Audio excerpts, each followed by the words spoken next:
So like it was smooth sailing and I was feeling really great about myself.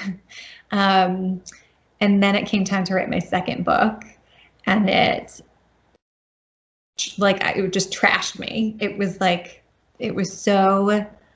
so difficult. And I at the time was in like an online, like a Facebook writers group for other debut authors who had their first books coming out the same year. And it was quite a common experience that we were all struggling with these second books.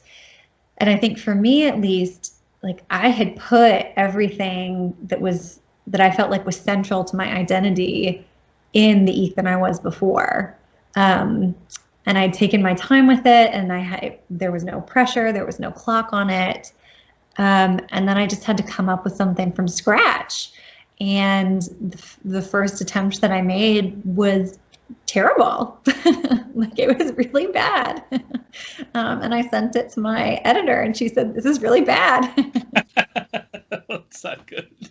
She didn't say that. But they turned the book down.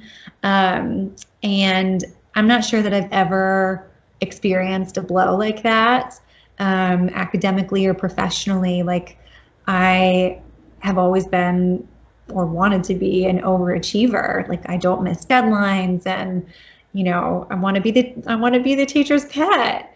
And I just couldn't do this. I could not find my way to this story. And so I struggled with it for a good 2 years.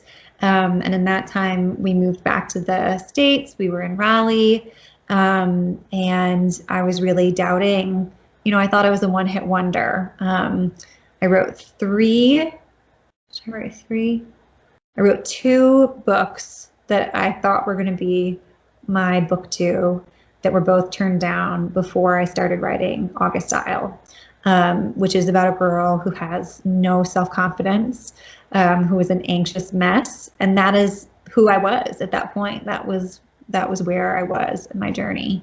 And maybe because of that book felt authentic in a way that the previous 2 that I'd tried to write just didn't. And so I turned that into my editor and kept everything crossed and clenched for the 2 months or whatever that it took her to read it. And she loved it. And it was the biggest relief of my life. And then after that, somehow I think just my creative well had been filled, and I got back some of that confidence. And then I was able to,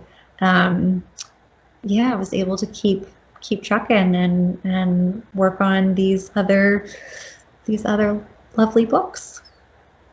So obviously you've got the hang of it now, or maybe the Mending Summer is the end of it, and you're not going to write it anymore. Never again.